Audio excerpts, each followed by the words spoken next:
মানবিকতার নজির বিদ্যুৎ রাষ্ট্রমন্ত্রীর বিশেষভাবে সক্ষম চাষির হাতে ট্রাইসাইকেল, শীতার্তদের শীতবস্ত্র প্রদান, নিজস্ব বাসভবনে দুটি পানেই বয়স ৬০ ঊর্ধ্ব, তবুও চাষাবাদ করেই সংসার চালান এক বিশেষভাবে সক্ষম মানুষ।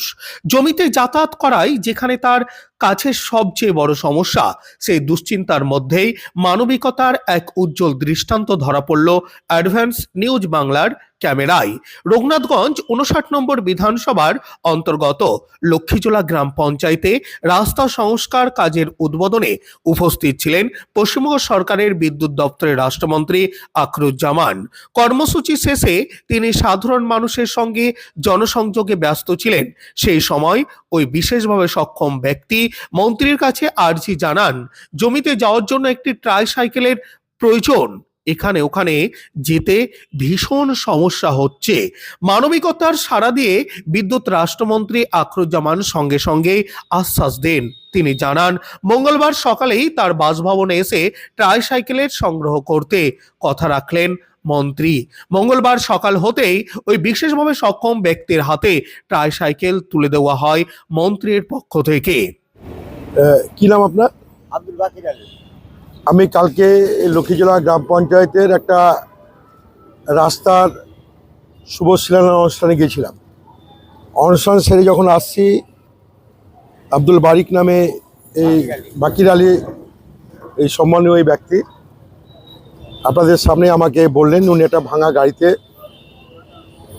জীবিকার তাগিদে ঘোরাফেরা করেন। তো গাড়িটা এবার জীর্ণ দশা, চলার মতো পরিবেশ নেই। তো আমাকে বললেন যে মন্ত্রী সাহেব, আমার গাড়ির এই অবস্থা, যদি একটি গাড়ি দেন তাহলে আমি চলাফেরার ক্ষেত্রে সুবিধা হতে পারে। আমি কিছুদিন আগে এই এলাকার যারা এরকম ব্যক্তিত্ব ছিলেন আমার কাছে আবেদন করেছিলেন, আমি প্রত্যেকে ট্রাইসাইকেল হুইল চেয়ার দিয়েছিলাম। তো যখন আমি হুইল চেয়ার কলকাতায় আনি, চাহিদার চাইতেও বেশি পরিমাণ এনে বাড়িতে রাখতে হয়, তো অতিরিক্ত ছিল। আমি ওনাকে বলেছিলাম যে সকালবেলায় আমার বাড়িতে আসবেন, নিশ্চিন্ত রূপে আপনাকে আমি ব্যবস্থা করে দেব। তাই আজকে ওনাকে দিতে পেরে আমি খুব কৃতজ্ঞ মনে করছি যে উনি আমার বাড়িতে এসেছেন। আমি কৃতজ্ঞ যে আমার বাড়িতে এসে উনি এই ট্রাইসাইকেলটি আমার কাছ থেকে গ্রহণ করলেন। আমি ওনার কাছে কৃতজ্ঞ। উনি যাতে এটা নিয়ে পরিষেবা পান, মানুষের কাছে যাতে চলাফেরা করতে পারেন, মেলায় উপকার হবে ইনশাল্লাহ। উনি সক্ষমভাবে চলাফেরা করুন, ব্যাস। আর তার সাথে শীতের সময় এসছে, একটা শীতের শালও দিলাম, বাড়িতে ঘুমানোর জন্য একটা কম্বলও দিলাম, যাতে মানে সঠিকভাবে জীবনযাপনটা করতে পারেন। তার লক্ষ্য আমরা সহযোগিতার হাত বাড়িয়ে দিলাম। এই দিন শুধু ট্রাইসাইকেল নয়, শীতের কথা মাথায় রেখে ওই ব্যক্তিকে সম্মাননা স্বরূপ শাল ও কম্বলও প্রদান করা হয়। পাশাপাশি সকাল থেকেই সেখানে উপস্থিত হন সমাজের আরও বহু শীতার্ত ও অসহায় মানুষ। তাদের সকলকেই শীত বস্ত্র দিয়ে সহযোগিতা করেন বিদ্যুৎ রাষ্ট্রমন্ত্রী। অ্যাডভান্স নিউজ বাংলার মুখোমুখি হয়ে আখরুজ্জামান বলেন, আমরা মানুষের সেবা করি অন্তর থেকে, স্টেজে তুলে মানুষকে হাইলাইট করতে চাই না কখনোই।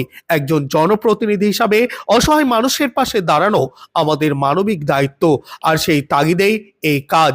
ট্রাইসাইকেল ও শীত বস্ত্র পেয়ে অত্যন্ত খুশি ও আবেগ প্রবণ হয়ে পড়েন বিশেষভাবে সক্ষম ও শীতার্ত মানুষজন। তাদের মুখে ফুটে উঠে স্বস্তি ও কৃতজ্ঞতার হাসি। এই ঘটনায় প্রমাণ করল, রাজনীতির বাইরে গিয়েও মানবিকতায় একজন জনপ্রতিনিধির আসল পরিচয়। Bureau report, N Bangla.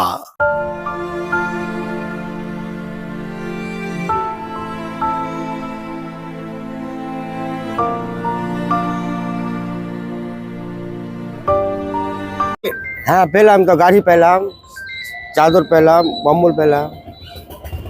ভালো দোয়া করবো, জানে ওপরবেলা যেন ভালো হয়। এখন এই ট্রাইসাইকেল নিয়ে কি করবেন আপনি? ধরেন বাজারঘাট করব, মাঠে যাওয়া আসা করব। অনেকটা উপকৃত হলেন। হ্যাঁ, এর থেকে আর কোনো খুশি আর কি চাহাবো বলেন? গাড়িটা আমাদের হাত পা, গাড়িটা আমাদের হাত পা।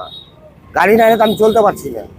আপনাদের এখানে আসতে আমি যে কোনো সময় গাড়ি চালিয়ে চলে আসবো এখানে। গাড়িটা না হলে তো আমি চলতে পারবো না। গাড়িটা আমার হাত পা। ও আমি ভালোভাবে থাকবো। আপনার নাম? আব্দুল বাকির আলী, কোথা থেকে এসেছেন? বাড়ি ইসাখালী। তাহলে কথা দিয়েছিল, কথা রাখলো। হ্যাঁ, আমি চাই সেটাই আমার পূরণ করে, মানে বহুত লোকে আমার